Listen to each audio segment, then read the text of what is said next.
Picture to people, same alarm time, same amount of sleep. By 8 in the morning, one of them feels calm and in control, the other already feels behind, rushed, and a little stressed. What's the difference between them? Honestly, that second person sounds exactly like me on most days. You're definitely not the only one, and here's the surprising part. The difference usually isn't motivation, or discipline, or even how much sleep they got. It's the order of what they do in that first hour. The order? That sounds more like a math problem than a morning. Stick with me. By the end of this episode, you'll have a simple sequence you can use tomorrow. Not a complicated system, just an order of operations for your morning. Okay, I'm listening. Let's get into it. Welcome back to Clarity and Coins, the show about money, mindset, health, and everything that connects them. I'm Alex. And I'm Jamie. Today we're spending a full episode on something most people think they already understand: the morning routine. And to be clear right away, this isn't about waking up at 5 in the morning, cold showers, or running before sunrise. None of that is required here. Good, because I was getting nervous for a second. This is about what happens in your first hour, before the day gets a chance to grab your attention, right after waking.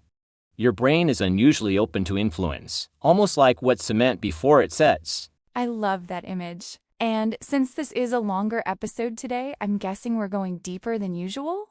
Much deeper, we're covering 5 specific shifts, the common mistakes people make with each one, and exactly how to start small so it actually sticks long term. All right, let's start from the very beginning, the first 10 minutes. Here's the foundation. The moment you open your eyes, your brain hasn't fully set yet. Whatever input you give it first tends to shape your mood and focus for hours afterward. And for most of us, that first input is a phone screen. Right? And it's not really about the phone itself. It's about what's on it. Messages, notifications, other people's problems, the news. You're handing your attention to the outside world before you've even decided how you want to feel. That tracks. I'll glance at my phone for just 2 minutes and somehow end up reading 3 different conversations and 1 article that stressed me out, all before I brushed my teeth. That's such a common pattern. Your nervous system picks up on urgency really quickly, even in small doses, and it can stay slightly activated for hours. It's like starting your day already a little tense, without realizing why. So what's the alternative? Just don't look at my phone at all? Not forever, just for the first 10 minutes. That's it. Stretch, breathe, look out a window, sit with your own thoughts for a bit. Anything that isn't a screen. What about people who use their phone as an alarm? That's basically everyone. Good question, if that's you. The simplest fix is this. Once the alarm goes off, turn the screen face down or set the phone across the room. You've still used it as an alarm. But you've removed the temptation to keep scrolling once you're awake. That's such a small change, but I can already imagine it making a real difference. Try it for 3 mornings in a row and notice how the rest of the morning feels afterward. Most people notice the shift faster than they expect. Okay, point 2, and something tells me this involves moving around. It does, but not in the way people usually assume. We're not talking about a workout. We're talking about movement, any movement, before you sit down and start scrolling. So stretching counts? Walk into the window counts? Both count completely. Your body has been still for hours. A little movement is like a signal that tells your whole system, we're safe, we're awake, it's time to be alert. I think I assumed it had to be something more intense to actually matter. That's the most common misunderstanding. 2 or 3 minutes of gentle movement is genuinely enough to shift your energy. You're not training for anything. You're just easing your body into the day instead of jumping straight from a pillow to a screen. I've actually noticed this without realizing it. On days I make tea and stretch while it brews, I feel so much more awake than on days I just sit straight down at my desk. That's exactly the pattern, and it doesn't require equipment or special clothing. Rolling your shoulders, touching your toes, a short walk to get water, all of it counts as moving before scrolling. What about mornings that are genuinely rushed, though? Some days I have 5 minutes total before I need to leave the house. Even 30 seconds of movement is better than none. The goal isn't a perfect routine. It's simply movement before screens, in whatever amount the morning allows that day. Point 3 is about two of the simplest things available to you: light and water. That sounds almost too basic to make a real difference. It's basic, but it has a surprisingly strong effect. Natural light is one of the clearest signals your brain uses to know it's daytime. Without it, your body can stay in a kind of half-asleep mode much longer than it needs to. So, opening the curtains or stepping outside for even a minute actually does something physically. It really does. Light exposure early in the day helps regulate your energy and mood for hours afterward. And then there's water. You've gone 6, 7, maybe 8 hours without any. That foggy, heavy feeling people often blame on tiredness is sometimes just mild dehydration.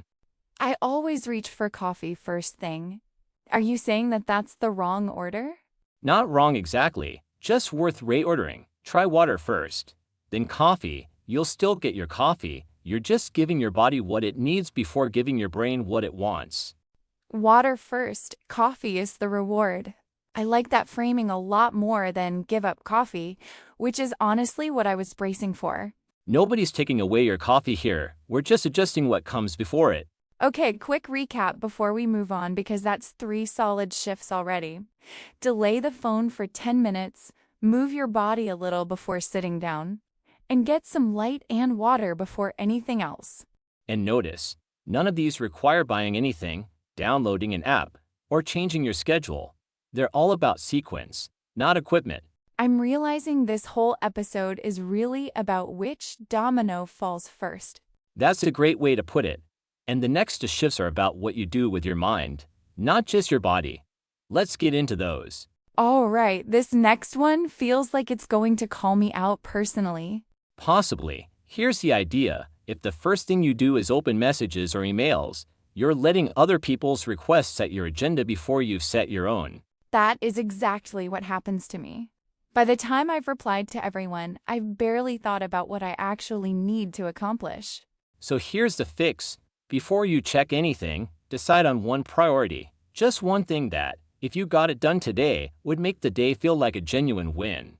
Just one? Not a whole list of 5 tasks? Just one. A long list creates pressure and decision fatigue before the day even starts. One clear priority creates direction.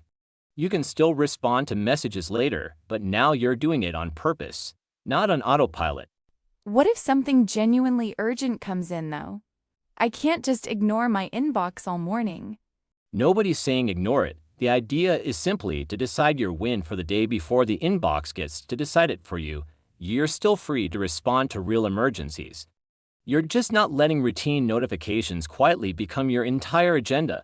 That distinction actually helps a lot. Decide first, react second, but reacting is still allowed when it genuinely matters. Exactly, and in practice, this can be as simple as writing one sentence in a notes app.